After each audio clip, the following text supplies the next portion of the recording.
Boa noite a todos, sejam todos muito bem-vindos. Aqueles que estão vindo pela primeira vez, sejam bem-vindos. Se tiverem alguma dúvida, podem nos procurar depois. Importante alertar a todos de desligar os celulares, porque quando a gente acha que não, ele vai tocar, sem dúvida. Então, importante também, aqueles que puderem participar da nossa campanha da Cesta Básica, a gente auxilia em torno de 350 a 400 famílias mensais com cesta básica, e aqueles que puderem podem se dirigir à livraria, e lá especificamente pode falar que é uma doação para a cesta básica. Importante também, aqueles que muitas vezes não podem comparecer à Casa de Paz e Amor, tem o Evangelho pelo Zoom, o ID está aí na tela, então é só copiar e entrar pela plataforma Zoom, às 8 horas da noite, todos os dias tem uma apresentação, é como se fosse o Evangelho no lar, né? É muito importante para aqueles que não podem vir até aqui. Muito bem, então vamos ao nosso trabalho dessa noite. Nós teremos hoje para leitura da mensagem do Evangelho e a prece inicial, a Valquíria Gonçalves.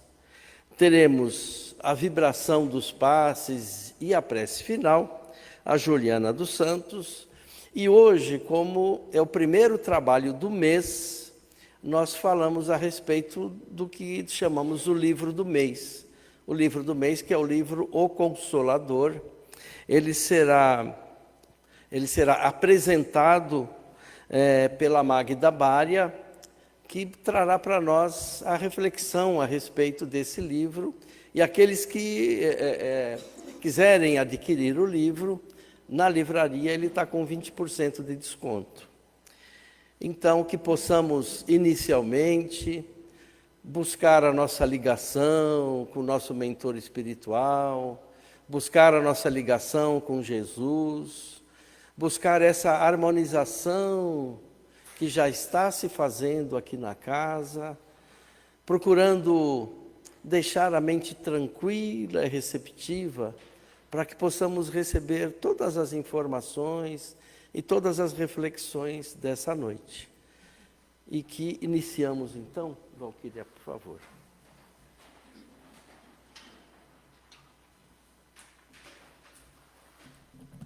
Boa noite. Do livro Sempre Melhor, de José Carlos de Luca, mensagem 75. Regeneração interior é palavra-chave quando se pensa em cura. Nosso corpo foi concebido por Deus com essa incrível capacidade de restauração. Basta ver o que acontece quando você tem algum ferimento. Sem a sua vontade, o corpo desenvolve mecanismos para fechar a lesão, cicatrizando-a. Há pessoas que insistem em dramatizar e reavivar constantemente os episódios infelizes vividos, tantos aqueles em que se sentiram vítimas, como aqueles em que foram os algozes da infelicidade alheia. São prisioneiras das suas próprias histórias. Assim agindo, acumulam um perigoso lixo mental, responsável pelo declínio das suas forças naturais de restauração da saúde. Vivem sempre enfermas, porque não se cansam de mexer no lixo. Tiremos logo a lama dos nossos olhos, para que assim sejamos capazes de enxergar que hoje é um novo dia, e que o melhor tempo para recomeçar, refazer o caminho e seguir adiante se chama agora. O Evangelho segundo o Espiritismo, capítulo 6, o Cristo Consolador, item 4. Jesus promete outro Consolador, é o Espírito da Verdade, que o mundo ainda não conhece, pois que não está suficientemente maduro para compreendê-lo, e que o Pai enviará para ensinar todas as coisas e para fazer lembrar o que o Cristo disse. Se, pois, o Espírito da Verdade deve vir mais tarde ensinar todas as coisas, é que o Cristo não pôde dizer tudo. Se ele vem fazer lembrar o que o Cristo disse, é que o seu ensino foi esquecido ou mal compreendido. Mestre Jesus, agradecemos por estarmos aqui, pedimos o seu amparo, a sua luz, para que os nossos corações, nossas mentes estejam abertas para todo o ensinamento da noite e conseguir colocarmos em prática. Graças a Deus.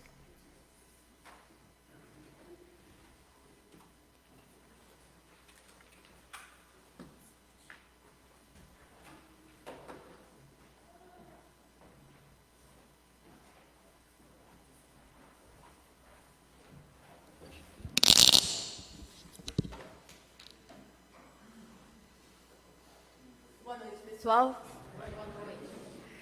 é um enorme prazer estar aqui conversando com vocês, falando sobre o livro desse mês. Obrigada, equipe, pelo convite. Obrigado por vocês terem a paciência de estar aqui hoje para me ouvir. Obrigado ao pessoal que está lá em casa, que eu possa aí mandar uma mensagem para vocês. Como o Tadeu falou, todo mês nós temos um livro que vem somar com as ideias que foram codificadas por Allan Kardec. Porque, como espírita, a gente tem que amar a todos, amar a Deus sobre todas as coisas, ao próximo, e estudar, e entender o porquê das coisas. Então, sem muitas delongas, vamos começar. Primeira pergunta. Sabe aquelas perguntas que toda hora vem, que todo mundo faz, que todo mundo quer saber quem a gente é de verdade? Por que o mundo é do jeito que é? Quem nunca se perguntou isso, né? Pois é, são questões que acompanham a humanidade desde sempre, né? Nós temos sempre uma interrogação na nossa cabeça. E olha, talvez o que mais aperte o coração da gente seja essa. Por que tanto sofrimento? Por que a vida às vezes parece tão desigual? A gente vê alguns com tantos desafios, outros com um caminho que parece mais tranquilo, parece, porque nem tudo que a gente vê é. E é uma questão que mexe com a gente, e mexe fundo. Então, para a gente mergulhar nessas reflexões, vamos dar uma olhada nessa obra que encara essas perguntas de frente. É o Consolador, psicografado por Chico Xavier, e é basicamente um grande bate-papo com o Espírito Emmanuel, que é o mentor espiritual do Chico Xavier. Ele é todo em formato de perguntas e respostas, sabe, indo direto ao ponto desses assuntos que são tão complexos. Vamos lá. Para a gente começar, a gente precisa entender a base de tudo. Mas que base é essa? Bom, o livro já chega com uma ideia que pode mudar a forma como a gente enxerga as coisas. A ideia de que a Terra é uma grande escola. A gente está aqui para aprender e evoluir. Isso está lá, na questão 347 do livro. O ponto central aqui é o seguinte: nada é por acaso. Nessa perspectiva, a Terra não é um lugar de punição, mas sim uma escola de fraternidade, como o próprio livro diz. E o que isso quer dizer? Quer dizer que a evolução é a lei para todo mundo e a reencarnação é o jeito que a gente aprende. Cada vida se torna, então, uma nova chance, uma nova matéria para a gente cursar, sempre com o objetivo maior de crescer. Igual a nossa amiga leu aqui agora há pouco, a gente tem que tirar essa lama dos nossos olhos e ver o nosso momento agora, fazer a nossa diferença agora. A vida é uma escola. Mas e as provas mais difíceis?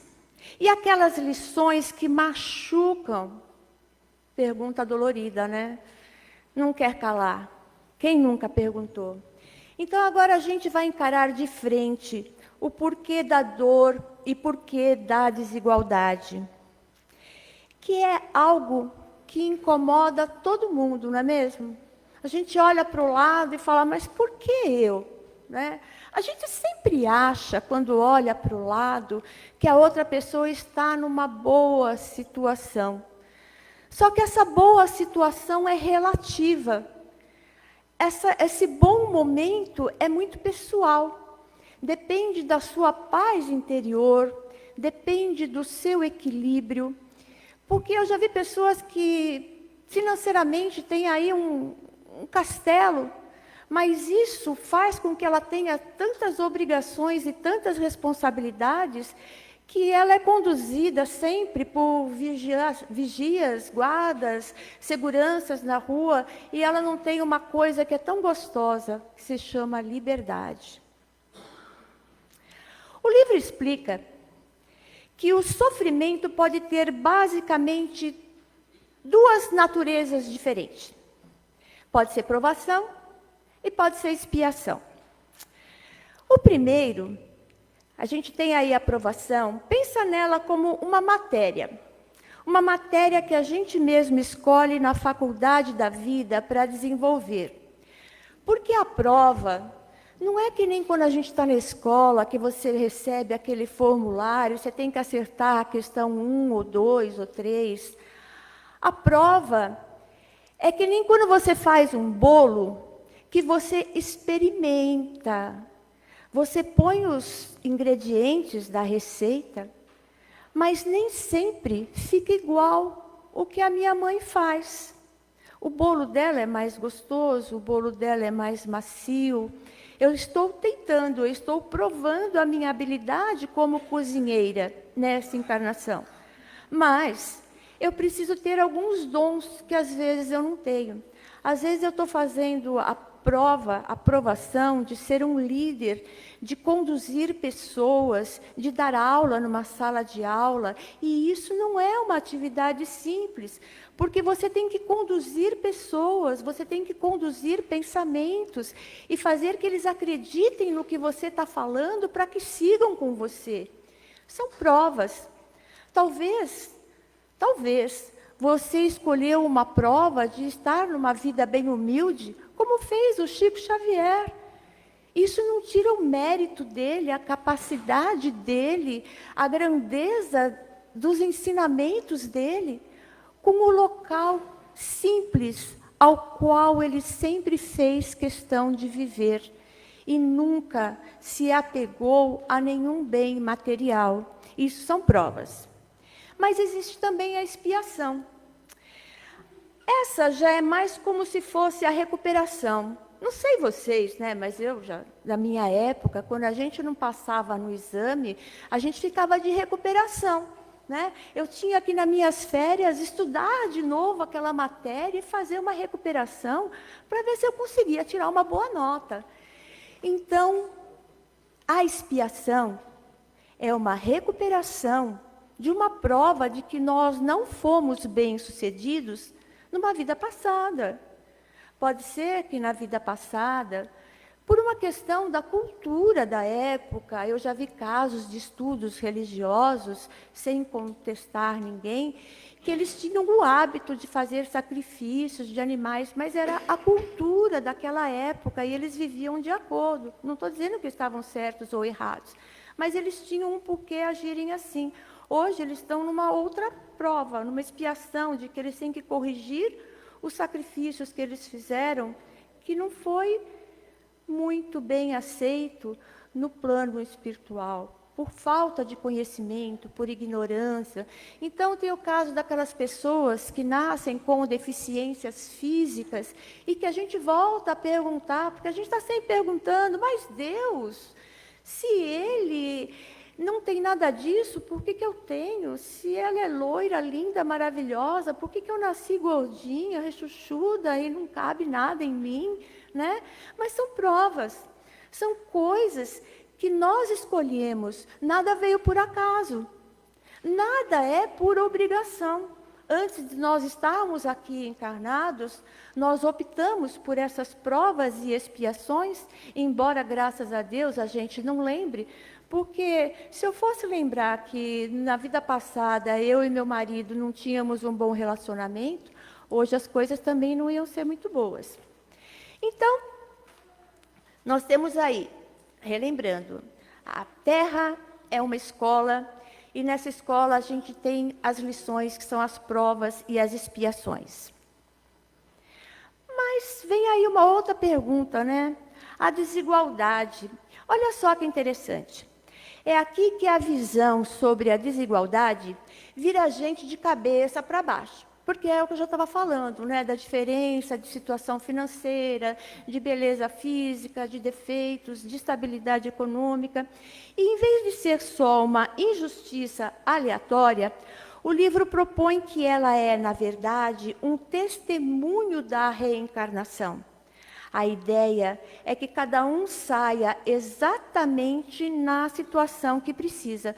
Quando eu falo saia exatamente na situação que precisa, eu estou falando que ele vai reencarnar exatamente naquela situação que ele precisava. Tem muitas crianças que estão sendo adotadas hoje por algum motivo. Elas se propuseram a vir nessa situação de estar sem os seus pais neste momento e serem adotados por outras pessoas, né? E tudo com base na sua própria jornada de vidas passadas. Ela sempre vai passar por essas situações para aprender ou para resgatar algo. É inevitável. A desigualdade social é o mais elevado testemunho da verdade da reencarnação. Porque se assim não fosse, nós nunca teríamos como justificar essas diferenças que existem em locais onde as pessoas vivem e como elas vivem, de pessoas que estão há muito tempo internadas num hospital com doenças autodegenerativas e etc. Ok, a Terra é a escola. E se a dor e a dificuldade são as lições? Sempre uma pergunta, né? Qual é a ferramenta que a gente usa para passar de ano nessa escola? Qual é a ferramenta? O livro é bem direto. É o amor. É o amor. Ele é uma força única e muito poderosa. Porque, se vocês lembrarem do que disse o apóstolo Paulo, se eu não tiver amor, eu nada serei. Eu posso doar milhões, mas se eu não tiver amor, essa minha doação não vale nada. Eu posso praticar a caridade, mas se eu não tiver amor, essa caridade também é nula. Se eu te dou o meu assento, senta aqui, estou lá no ombro, depois fico reclamando, por que essa pessoa está aqui, porque eu queria continuar sentado, também não está valendo. Nós temos que ter amor, não naquele sentido sexual, aí é prazer. Estou falando de amor, de exercício, de trabalho, de conduta, de moral, né? Se você não tiver amor naquilo que você faz, nada fica bom. A comida que você faz, a comida que você come, o trabalho que você executa, as palavras, até a música que você canta, tem que ter amor, tem que ter sentimento, para ela realmente tocar quem está te ouvindo. Bom, e onde começa a prática deste amor? A prática deste amor que é tudo. Principalmente na família e no perdão. O nosso primeiro grande laboratório aqui na Terra é a família. Ninguém nasceu na família errada. Ninguém está no local errado. Vocês estão exatamente no lugar que teria que estar, como eu já falei lá atrás. Chegar no lugar que você tem que ir. É na família. O livro explica que a família não é um grupo de pessoas juntas por acaso. É um reencontro de almas. É um compromisso firmado antes mesmo da gente chegar aqui. Com um objetivo bem claro: ajudar um ao outro. A quê? A evoluir. E qual família que não tem a ovelha negra da família? Aquela pessoa que, por mais que você tenta, sabe, não é só você, todos nós. Eu converso com várias pessoas, mudo o nome e o endereço, mas o problema é basicamente o mesmo. Em toda a família, nós temos alguém que nós precisamos ajudar. E quer saber? Melhor eu estar ajudando. Quando eu vejo a situação, eu falo assim: oh meu Deus, que bom que o Senhor me deu essa missão. Porque Jesus disse que aquele que ajudar aos pequeninos, a mim estará ajudando. E quando eu falo em pequenino, eu não estou dizendo do pequenino em tamanho físico. Às vezes ele está pequenino no conhecimento. E ele necessita da ajuda. Que bom que vocês podem ajudar. Que bom que vocês estão aqui. Eu sou muito grata a isso.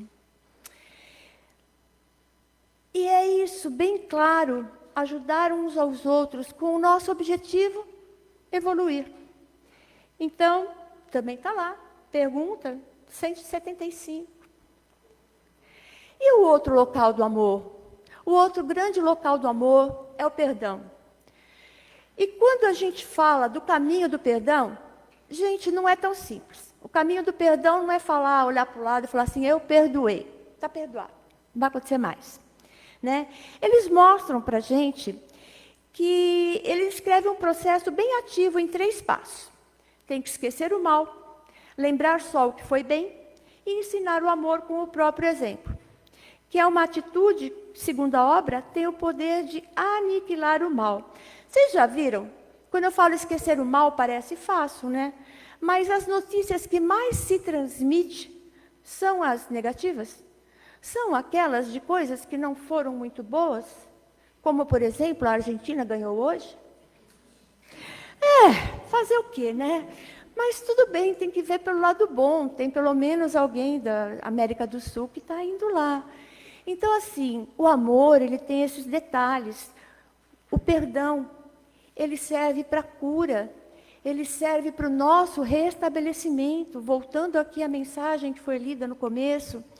Quantos pensamentos negativos nos causam dor de estômago, trava a nossa circulação sanguínea, o nosso processo respiratório? Se as pessoas soubessem como o pensamento negativo prejudica o nosso espaço físico, e como os pensamentos bons, admirar o céu, agradecer pelo ar que eu respiro, agradecer por poder andar, por poder fazer, como isso também nos restaura a nossa saúde. Então, o perdão, percebe? Tanto o aprendizado na família quanto o exercício do perdão, tudo isso aponta para uma mesma direção, para uma conclusão fundamental. A responsabilidade final pela nossa evolução é de cada um de nós. E tem uma passagem que é muito direta sobre isso também no livro. Ela diz que a necessidade mais imediata que a gente tem não é sair por aí tentando consertar o mundo. Hoje, os espíritas pensam bem assim, né? Eu vou consertar o mundo, vou corrigir todo mundo. Não.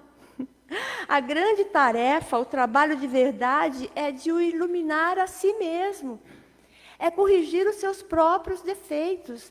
Aí você vai falar, mas se eu pensar primeiro em mim, eu sou egoísta? Não. Vamos voltar lá, na situação do amor, que Paulo disse, que se eu não tiver amor, nada do que eu fizer será válido. Então, primeiro eu tenho que corrigir a mim mesmo. Primeiro eu tenho que tirar de mim o meu egoísmo, a minha vaidade, fazer as coisas com amor. porque se eu não tiver amor, eu não consigo transmitir uma energia positiva para auxiliar a outra pessoa, porque o que eu falo tem que estar em sintonia com o que eu sinto. Porque palavra, ela fere. E se não tem sentimento, se não tem o amor no que eu falo, não tem sentido. Então, o primeiro trabalho é conosco, é na nossa iluminação. É um trabalho permanente, metódico, de aplicar tudo isso no dia a dia. Então, no final das contas, a nossa mensagem de hoje é de ação. A melhor evolução não é algo que a gente fica esperando cair do céu, né? A gente tem que estar em sintonia, tem que rezar, mas tem que fazer a nossa parte. É uma construção. É algo que se conquista com esforço próprio, com estudo, com a prática. É, de fato, um chamado para a gente assumir o protagonismo da nossa própria jornada evolutiva. E tudo isso que a gente conversou nos leva a uma reflexão final, que é bem pessoal. Se a vida é essa grande escola, se o amor é a nossa principal ferramenta, a pergunta que fica é: qual é o seu trabalho pessoal de iluminação? O que você está fazendo por você mesmo, para que você consiga evoluir nessa trajetória na sua vida? E mais, o que cada um de nós pode fazer para colocar um tijolinho nessa construção? Porque a obrigação é nossa. A mudança nesse mundo depende de nós. Depende da planta que você põe na sua casa, que você coloca água nela todo dia. Depende de cada um de nós. E ainda, finalizando aqui, na pergunta 148, 219, eles fazem uma pergunta e diz assim: nos trabalhos espíritas, onde poderemos encontrar a fonte principal de ensino que nos orienta para a iluminação? Aí eles respondem lá no terceiro parágrafo: o plano invisível poderá trazer-vos as mensagens mais comovedoras e convincentes dos vossos bem-amados. Vocês podem receber mensagens escritas. Podereis guardar os mais elevados princípios de crença no vosso mundo impressivo, nesse mundo que a gente está, né?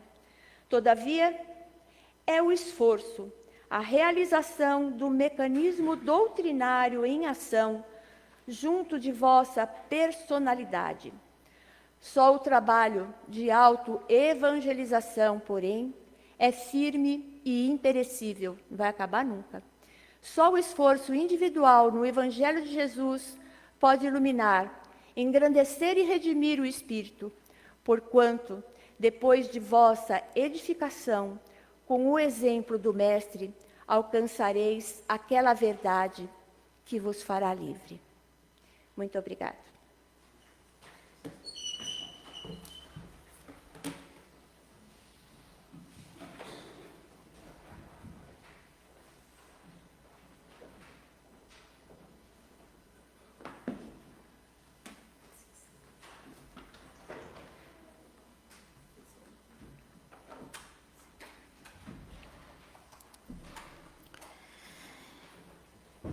E agora, sintonizados com essas energias amorosas dessa casa, com as reflexões da nossa querida Magda, falando sobre pensamento positivo, o que estamos fazendo por nós, sobre iluminação, sobre escola, aprendizado, sobre o amor.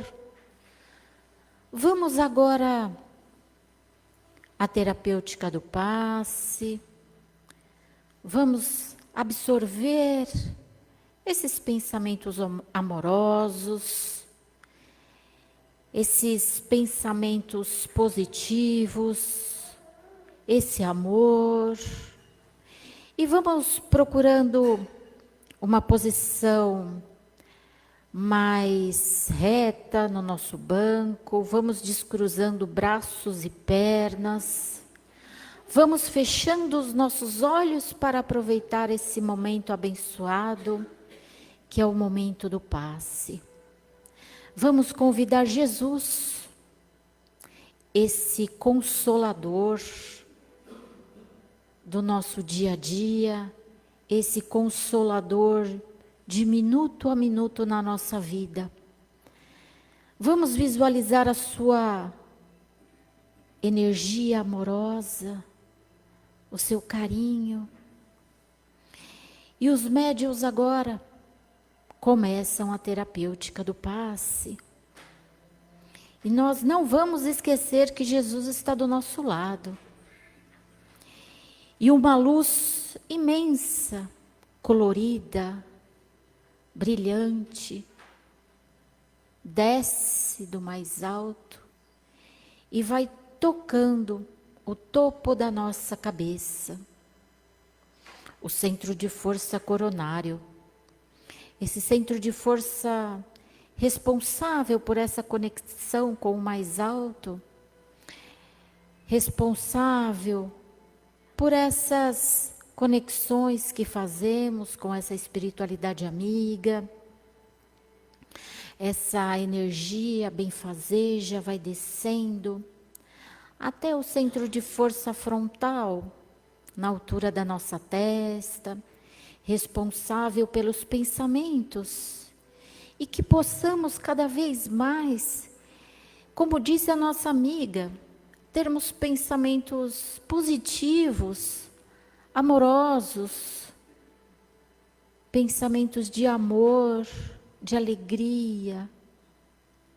E essas energias vão descendo até o centro de força laríngeo, responsável pela nossa fala, que possamos cada vez mais falar palavras de incentivo, de motivação, de energias positivas ao outro. Essas energias vão descendo até o centro de força cardíaco, esse centro de força que passa por tantas coisas no dia a dia, emoções, que elas sejam cada vez mais equilibradas, que os nossos sentimentos sejam cada vez mais preocupados com o bem, preocupados com o outro, preocupados com a nossa melhora, com a nossa iluminação, como disse a nossa amiga. Esse centro de força desce até o centro de força gástrico, esse centro de força que todos os dias recebe muitas energias, muitas situações para resolver, para digerir, que muitas vezes passa por momentos tão delicados no nosso dia a dia e temos que lidar com questões tão difíceis, tão delicadas, que esse centro de força possa cada vez mais ser equilibrado, que possamos digerir de uma forma saudável tudo o que passamos no dia a dia. Agora temos o centro de força esplênico do nosso lado esquerdo, na altura do baço, responsável pela nossa imunidade, que possamos cada vez mais sermos firmes, fortes, valorosos, que possamos ter a nossa força, mas acima de tudo, que essa força esteja sempre ligada com os exemplos do Cristo Jesus. E essas energias agora vão para o centro de força genésico, vão descendo pelas nossas pernas, pela parte da frente. Essas energias vão dando a volta pelos pés, subindo pela parte posterior das pernas. E essa energia agora se localiza na nossa coluna, onde vai subindo vértebra a vértebra, até chegar novamente ao topo da nossa cabeça. E agradecendo a essa espiritualidade que proporcionou a nós esse reabastecimento, essas energias tão salutares, essas energias tão carinhosas. E agora, como recebemos essas energias, vamos doar um pouco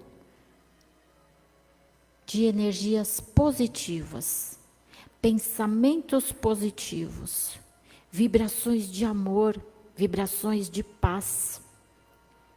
Vamos vibrar intensamente pela nossa casa de paz e amor, pelas outras casas, Caspage, Crepade, que elas sejam sempre muito abençoadas, que elas sejam muito fortalecidas e que elas possam cada vez mais acolher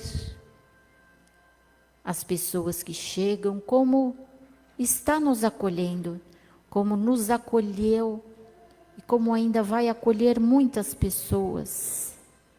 Que essa casa e as outras tenham toda essa fortaleza de amor, de segurança, de carinho, que possa continuar esse trabalho abençoado e bendito. Vamos vibrando agora por alguém que conhecemos e que sabemos que está precisando de ajuda. Vamos trazer a imagem dessa pessoa até aqui o salão, para que ela receba todas as nossas melhores energias, energias de amor, de carinho. Vamos vibrar pelos nossos familiares, pelas pessoas que deixamos em casa. Como disse a nossa amiga, estamos na família certa. Mas sempre temos algumas pessoas que temos maiores desafios. Vamos vibrar por elas também. Pela família que deixamos, que logo retornaremos. Vamos vibrar pela harmonia nesse lar, pela tranquilidade, pelo bem-estar, que a espiritualidade amiga faça uma asepsia na nossa casa, faça uma asepsia no nosso trabalho. Vamos vibrar também por essas pessoas que estão nas ruas. Estamos em uma noite fria. Vamos vibrar para que esses anjos que vão até as ruas entregar chocolate, coberta, uma palavra amiga, uma sopa, possam cada vez mais acolher essas pessoas de uma maneira amorosa, que essas pessoas tenham o respaldo tanto desses anjos guardiães, mas também da espiritualidade amiga. Vamos vibrar também intensamente pelos nossos irmãos venezuelanos. Vamos vibrar para que Deus e essa espiritualidade possam abençoar, proteger, mas acima de tudo, fortalecer essas famílias. que esses médicos, bombeiros, policiais, defesa civil, as pessoas que estão trabalhando, que recebam todo o amor, todo o carinho, força dessa espiritualidade amiga. Vamos vibrando pelo nosso planeta, que cada vez mais seja um planeta de amor, de bênçãos. Vamos vibrando aos governantes de todos os países, para que cada vez mais eles possam entender, compreender que a palavra, que o carinho, que o outro, que o ser humano é mais importante do que uma arma, do que uma vitória, do que qualquer outro bem material. E assim, vamos então fazendo a fluidificação das águas. Se você não trouxe a sua água, não tem problema, não se preocupe. Visualize a garrafinha que você deixou na sua casa, o filtro, a torneira, a caixa d'água, um vasilhame que esteja em cima da mesa. E vamos assim, pedindo a essa espiritualidade amiga, a índios, pretos velhos, caboclos, farmacêuticos, esses biólogos, médicos da espiritualidade, que possam buscar na natureza, possam retirar da natureza, dessa natureza tão abençoada, dos mares, dos rios, das folhas, das raízes, do orvalho, da seiva, o medicamento a cada um de nós, que será colocado na nossa garrafinha. E que ao ingerirmos, possamos agradecer por essa água, agradecer a Deus por esse medicamento, por essa bebida, por esse elixir que estamos bebendo, e por essa espiritualidade estar manipulando essa água.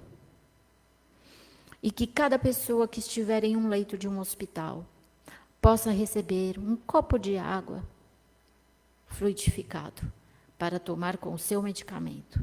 Que assim seja. E assim, partindo para o encerramento do trabalho, agradecemos a Deus, a Jesus, a essa espiritualidade amiga, ao Dr. Bezerra de Menezes, por mais essa noite de trabalho, por estarmos aqui nesse banquete espiritual. Agradecemos a essa casa que nos acolhe, agradecemos a esse trabalho, que Deus nos abençoe, nos proteja, nos guie e nos ilumine. Que possamos retornar aos nossos lares, aos nossos compromissos, com as bênçãos e a graça de Deus, e que possamos estar aqui na próxima terça-feira, firmes, fortes e valorosos, e que não esqueçamos um minuto que Jesus está do nosso lado. Que assim seja, graças a Deus. Muito obrigada.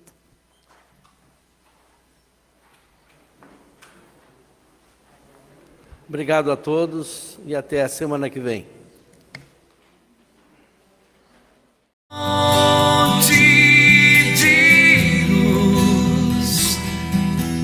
Paz e amor em Jesus.